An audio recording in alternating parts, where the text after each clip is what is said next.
Hello students, हम लोग class 9th का चैप्टर नंबर 2 पॉलिनोमियल कुछ दिन से कर रहे हैं। ओके, जिसमें हमने काफी सारे क्वेश्चंस भी कर लिए हैं, काफी सारे एक्स्ट्रा क्वेश्चंस भी कर लिए हैं। अब हम आगे देखते हैं। एग्जाम्पल नंबर 7, उसमें कहते हैं they say that Bela has rupees 100 for pocket money. There is a girl called Bela, named Bela, and she has 100 rupees as a pocket money. She spends 5 rupees. She spends rupees 5 every day. उसमें से वो 5 रुपए खर्च देती है. After how many days will she be left with rupees 40? कितने दिन के बाद उसके पास 40 रुपीज बचेंगे? ठीक है, तो बेसिकली ऐसे क्वेश्चन पूछ के एनसीईआरटी सीबीएसई आपसे क्या what are they expecting from you? They are expecting कि आप एक्चुअली में कुछ फॉर्मूला, कुछ लीनियर पॉलिनोमियल्स को आप फॉर्म करना सीख जाए। ठीक है, लीनियर पॉलिनोमियल्स फॉर्म करना सीख जाए, लीनियर इक्वेशंस फॉर्म करना सीख जाए। This is what they want from you. Generalise करना सीख जाए कि आपको फॉर्मूला कैसे बनाना है, आपको उसको जनरलाइज कैसे करना है। तो अब इसका सोल्यूशन देख लेते हैं। पहले हम देखेंगे, फिर हम जनरलाइज करेंगे। ठीक है, पहले हम अपना जैसे हम नॉर्मली करते हैं वैसे करेंगे, फिर हम विल जनरलाइज इट। ओके, तो मान लेते हैं ये नंबर ऑफ डे है ये। ठीक है, और ये जो है अमाउंट है। तो 0th डे पे जब उसने खर्चा शुरू नहीं किया, उसके पास 100 रुपीज है। ठीक है, अब नेक्स्ट डे पहला दिन आया, उसके पास कितने रह गए? 100 माइनस 5 रुपीज। तो मैं 5 को लिख रही हूँ 1 इंटू 5, पहला दिन है। ठीक है, अब सेकेंड डे आया, अब उसके पास कितने बचे थे? अब उसके पास पहले दिन 95 बचे ना एक्चुअली तो। ठीक है, अब दूसरे दिन 90 बचे, तो मैं इसको कैसे लिख रही हूँ? 100 माइनस 2 इंटू 5। क्या ठीक है? यही आएगा, 90 आएगा। फिर अगले दिन उसके पास 85 बचेंगे। ठीक है, अगले दिन उसके पास 85 बचेंगे। ठीक है, ये आपको समझाने के लिए ऐसे कर रही हूँ। फिर यहाँ की यहाँ पे हो गया 100 माइनस 3 इंटू 5। फिर उसके बाद अगले दिन कितने बचेंगे? 80 बचेंगे, यानी कि 100 माइनस 4 इंटू 5। ये थर्ड डे था, फोर्थ डे था, यानी कि अब देखो 2 है तो यहाँ 2 इंटू 5 आ रहा है, 1 है तो 1 इंटू 5 आ रहा है, 3 है तो 3 इंटू 5 आ रहा है, 4 है तो 4 इंटू 5 आ रहा है। यानी कि nth डे पे अगर मैं उसके पास पूछूं कि कितनी उसके pass on nth day amount जो होगा वो कितना होगा? वो होगा 100 माइनस 5n। वही होगा ना, 100 माइनस 2n। 100 माइनस इधर देखो 1 इंटू 5, यहाँ 2 है तो 2 इंटू 5। ये डे है, नंबर ऑफ डे है ये, तो nth डे लिख दिया मैंने यहाँ पे। तो 100 माइनस 5n, 100 माइनस 5n, यही हुआ ना। तो जनरलाइज कर दिया हमने, बेसिकली कुछ नहीं किया, हमने जनरलाइज कर दिया। ठीक है, कि उसके पास nth डे पे 100 माइनस 5n अमाउंट होना चाहिए, क्योंकि फर्स्ट डे पे उसके पास 100 माइनस 1 इंटू 5 है, सेकंड डे पे 100 माइनस 2 इंटू 5 है, थर्ड डे पे 100 माइनस 3 इंटू 5 है, फोर्थ डे पे 100 माइनस 4 इंटू 5 है। तो nth डे पे 100 minus n into 5, n into 5 लिखो या 5 इंटू n लिखो, एक ही बात होती है। n इंटू 5 लिखो या 5 इंटू n लिखो, एक ही बात होती है, क्योंकि कम्यूटेटिव होता है ना मल्टीप्लीकेशन, चाहे a इंटू बी या b इंटू ए। तो 100 माइनस 5 है। अब उन्होंने पूछा क्या? उन्होंने पूछा कि कितने दिन के बाद उसके पास 40 रुपीज बचेंगे। तो यानी कि 40 रुपीज तो तब बचेंगे ना जब आपको 100 में से आप 60 रुपीज माइनस कर दो। 100 में से आप 60 रुपीज माइनस कर दो। तो आपके पास इसको भी आपको सॉल्व करना आना चाहिए वैसे, लेकिन अभी तो आप डायरेक्टली भी लिख सकते हो कि 100 माइनस 60 कब होगा? जब ये 12 होगा, है ना, तभी तो होगा। और नहीं तो आप इसको सॉल्व भी कर सकते हो। ठीक है, कि 100 माइनस 5n को आप इक्वल टू क्या रख दोगे? ठीक है, आप इक्वल टू 40 रख दो, इक्वल टू, क्योंकि उन्होंने 40 बोला तो इसको आप इक्वल टू 40 रख दो। तो अब आपके पास क्या बच जाएगा? माइनस का 5n is equal to 40 minus 100। तो माइनस का 5n is equal to minus का 60। तो n की वैल्यू कितनी आ जाएगी? 60/5, 12। ठीक है, और आप इसको डायरेक्टली भी कर सकते हो कि आपको पता है कि 40 रुपीज बचने हैं, तो बेसिकली 60 टोटल बचने हैं। 60 टोटल 40 रुपीज बचने हैं, तो यहाँ पे टोटल 60 रुपीज खर्चने हैं। 60 रुपीज खर्चने हैं तो n की 5 इंटू 12 ही होता है।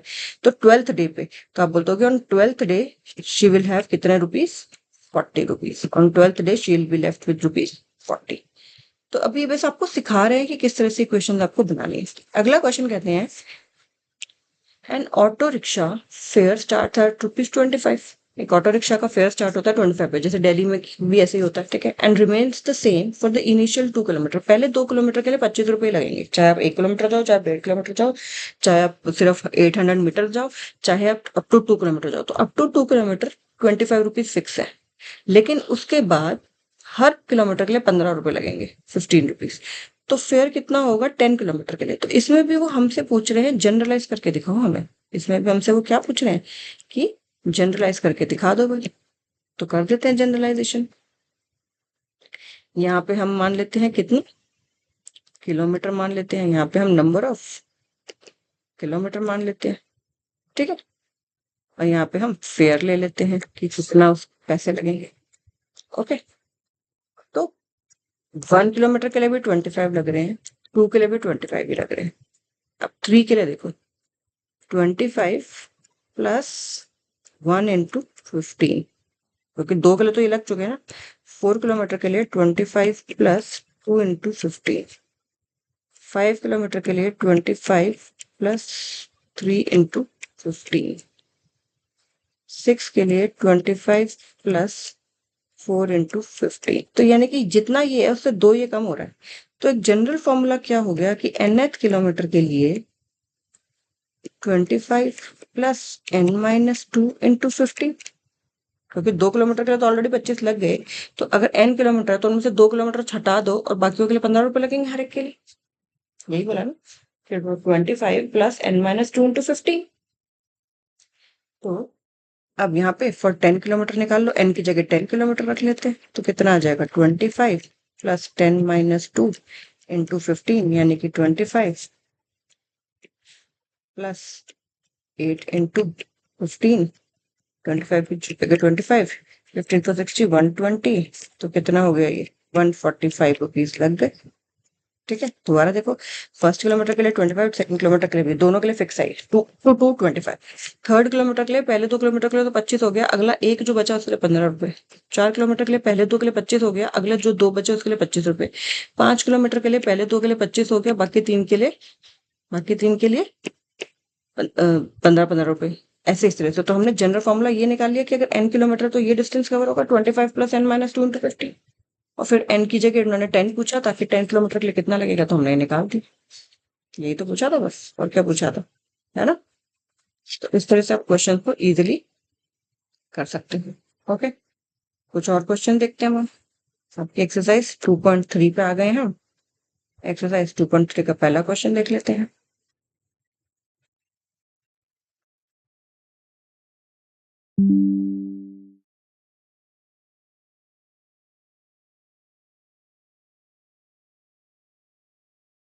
कहते हैं क्वेश्चन में कि student has ₹500 in her ₹500 in savings bank account, she get ₹150 every month as pocket money.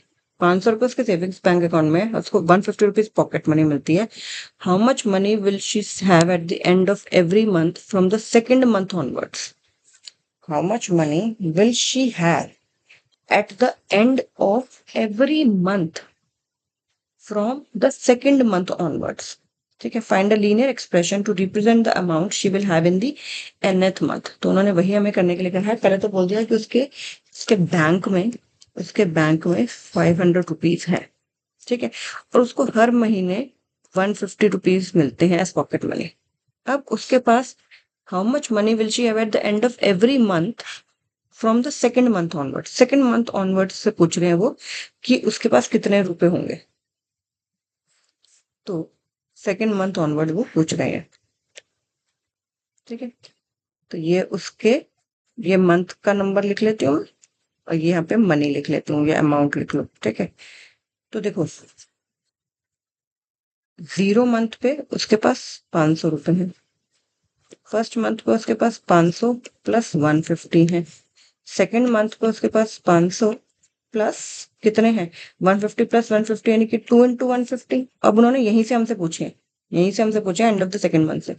Third month पे कितना हो जाएगा 500 प्लस 3 इंटू 150, उन्होंने पूछा था how much money will she have at the end of every month from the second month onwards. तो आप इसको चाहे मत बनाइएगा, ठीक है, इसको चाहे मत बनाइएगा, या फिर नेक्स्ट टेबल में इस यहाँ से सेकंड से दिखा दीजिएगा। फिर उन्होंने ये भी बोला कि एक nth मंथ के लिए बना दो, तो पहले तो हम इसी को ही बनाते रहते हैं। फोर्थ मंथ में होगा तो कितना हो जाएगा 500 प्लस 4 इंटू 150, तो nth मंथ में कितना हो जाएगा 500 प्लस 150 n लिख दो, 150 n, चाहे n इंटू 150 लिखूं या 150 n लिखूं एक ही बात है ना। तो उसके पास 500 प्लस 150 n हो जाएगा nth मंथ पे। ओके स्टूडेंट्स, अभी हमने क्वेश्चन नंबर 1 तक कर लिया था। क्वेश्चन नंबर 2 देखते हैं। क्वेश्चन नंबर 2 कहता है कि a rally starts with 120 members each hour, हर घंटे 9 members drop out of the group. 9 members जो है लीव कर जाते हैं उस ग्रुप में से। एक रैली स्टार्ट होती है, मान लो कि रोड पे स्टार्ट करते हैं सब लोग 120 लोग मूव करना, और आफ्टर एवरी आवर 9 लोग जो है वो ड्रॉप आउट कर जाते हैं।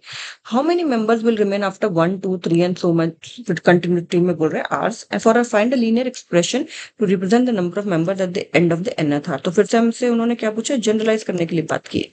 पहले तुमसे वही पूछा है कि 1 2 3 एंड सो ऑन में कितना है, और उसके बाद आगे पूछा है। तो यहाँ पे हम बोल देते हैं नंबर ऑफ, यहाँ पे बोल देते हैं हम आर, ठीक है, और यहाँ पे हम बोल देते हैं number of members, number of members, ठीक है। तो 0 आर पे 120 लोग हैं, 1 आर पे 120 माइनस 9, 9 को मैं लिख रही हूँ 1 इंटू 9, सेकेंड आर पे 120 माइनस 2 इंटू 9, 18 लोग चले जाएंगे ना। थर्ड आर पे 120 माइनस 3 इंटू 9, फोर्थ आर पे 120 माइनस 4 इंटू 9। तो उन्होंने nth आर पे पूछा है, उसी में हम आगे बॉक्स बना के nth आर भी दिखा सकते हैं। तो nth आर पे 120 माइनस 9 ये आ जाएगा। nth आर पे 120 माइनस 9 हो गया ना। यहाँ पे क्या है, ये n था तो ये 9 इंटू 1 9n, ये 2 था तो 9n, 3 था तो 9n, 4 अगर n है तो 9n, तो हमारे पास nth आर पे कितना आ जाएगा, इतना आ जाएगा, है ना। अब हम नेक्स्ट क्वेश्चन करते हैं। उसमें कहते हैं let me just copy the question from the book and then will solve it.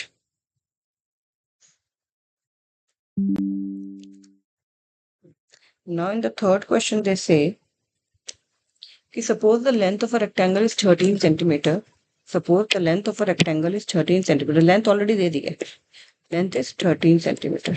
कहते हैं find the area of the breadth is, अब अलग अलग ब्रेड्थ दे दी और फिर एक लीनियर पैटर्न भी बना दो कि रिप्रेजेंट फॉर्मूला क्या होता है जो आपका area into length into breadth, volume जो है length into breadth into height होता है क्यूबॉइड का। ये सब क्या, ये लीनियर पैटर्न ही तो है, ये जो हमने जनरलाइज कर दी चीजें ये क्या है, लीनियर पैटर्न ही तो है, और क्या है, ठीक है, कि a प्लस बी का होल स्क्वायर इक्वल टू इतना होगा, ये सब क्या लीनियर पैटर्न ही है। तो आपको फॉर्मूला बनाना है तो सिखा रहे हैं। तो यहाँ पे हम, यहाँ पे आ जाएगा एरिया, और लेंथ तो गिवन ही है, ठीक है, और यहाँ पे हम मान लेते हैं ब्रेड्थ। तो ब्रेड्थ अगर है 12 सेंटीमीटर, पहले पार्ट में बोला 12, तो कितनी हो जाएगी 13 इंटू 12, 13 तो ऑलरेडी लेंथ दे रखी है ना, क्योंकि अब 10 कर लो तो कितना हो गया 13 इंटू 10, अब 8 कर लो तो कितना हो गया 13 into 8।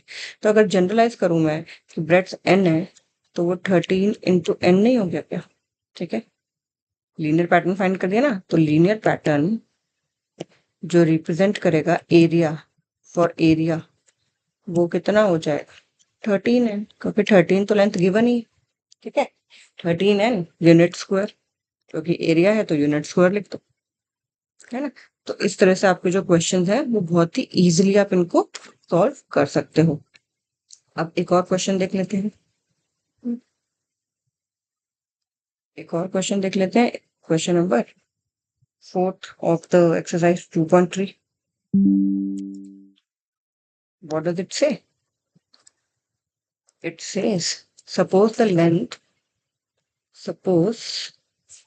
length of a rectangular box is 7 centimeter and breadth is 11। अब उन्होंने लेंथ भी दे दी और ब्रेड्थ भी दे दी, ठीक है। वॉल्यूम बोला अगर हाइट को वेरी कर रहे हैं तो उन्होंने बोला लीनियर पैटर्न बता दो रिप्रेजेंट करे जो, यानी कि भाई फॉर्मूला निकाल दो, जनरलाइज फॉर्मूला, जनरलाइज फॉर्मूला निकाल दो, तो निकाल देते हैं। यहाँ पे आप क्या करोगे, यहाँ पे आप हाइट लिखोगे और यहाँ पे आप क्या करोगे, वॉल्यूम पूछिए तो वॉल्यूम। लेंथ ऑफ ब्रेड्थ उन्होंने पहले बता दी 7 और 11, तो अगर हाइट पहला पार्ट में 5 है तो ये कितनी हो जाएगी, 7 इंटू 11 इंटू 5, ये फिक्स है। देखो अगले में भी 7 इंटू 11, यहाँ पे सब में 7 इंटू 11 तो मैं ऑलरेडी लिख देती हूँ। अब हाइट चेंज हो रही है, अगले पार्ट में 9 हो रही है तो ये आ गया 9, ठीक है। यहाँ पे हो रही है 13 तो ये आ गया 13, अगले में मान लो 9 हो रही है तो ये आ गया 9। तो बेसिकली 77 इंटू 5 हो गया, 77 इंटू 9 हो गया, L into B, L into B into 9, L into B हमें दे रखा है 77 इंटू 9, तो ये क्या होगा 77 इंटू एन। तो बेसिकली जनरलाइज फॉर्मूला क्या हो गया वॉल्यूम के लिए, वॉल्यूम के लिए जनरलाइज फॉर्मूला क्या हो गया 77 एन। आप ऐसे भी लिख सकते हो, पहले आप 7 इंटू 11 इंटू एन लिखो, लेकिन इसको फिर अगले स्टेप में सॉल्व कर दो 77 एन, ठीक है। अगले स्टेप में उसको सॉल्व करके लिख दो 77 एन, बस हो जाएगा इतने में, है ना। ओके, गेटिंग द पॉइंट, ये किस तरह से करना है। अब एक क्वेश्चन इस एक्सरसाइज को और रह गया है, वो भी कर लेते हैं। एक्सरसाइज का भी left with one question, let us complete that question also. इसमें भी हमें लीनियर पैटर्न बनाना ही सीखना है। लीनियर पैटर्न बनाने आ गए तो बस फिर आपको आगे बहुत सारी चीजों में आसानी हुआ करे। कहते हैं कि Sarita is reading a book of 500 pages. Sarita एक बुक रीड कर रही है जिसमें 500 पेजेस है। She reads 20 pages every day. How many pages will she be left after 15 days. और इसको लीनियर पैटर्न की तरह एक्सप्रेस कर दो, इसको एक लीनियर पैटर्न की तरह एक्सप्रेस कर दो। तो मान लेते हैं ये है डे का नंबर और ये है नंबर ऑफ पेजेस, ये है नंबर ऑफ पेजेस, ठीक है। तो आपको डरना नहीं है कि मतलब क्या करना है, ठीक है। आप, परेशानी वही है कि आप लोग डर जाते हैं कि हमें इसमें क्या करना है, क्या करना है, हमें 0 डे किसको लेना है। इतनी टेंशन नहीं लेनी है, ठीक है। इतनी टेंशन नहीं लेनी है आपने, बस आपने सिंपल सा अपना लॉजिक लगाना है कि अभी उसने पढ़ाई नहीं शुरू की, अब उसने पढ़ाई नहीं शुरू की बुक की, तो उसके पास पूरे 500 पन्ने हैं, ठीक है। पहले दिन जब वो बुक पढ़ेगी, पहले दिन, ठीक है। अगर आप इसको ना भी लिखो ना, इसको मान लो आप ना भी लिखो तो भी चलेगा, इसको ना लिखो, चलो आपको कंफ्यूजन होती है तो पहले दिन जब वो बुक पढ़ लेगी तो number of pages left for reading कितने हो जाएंगे, 500 माइनस 20। मैं 20 को 1 इंटू 20 लिख रही हूँ।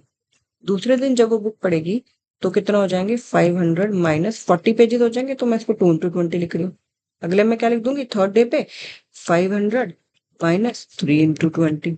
तो यानी कि अगर मैं बोलूं कि एन डेज के बाद कितना होगा, तो आफ्टर एन डेज अगर मैं बोलूं तो पेजेस लेफ्ट कितने हो जाएंगे, after N days pages left कितने हो जाएंगे, 500 माइनस 20 एन, बस 500 माइनस 20 एन।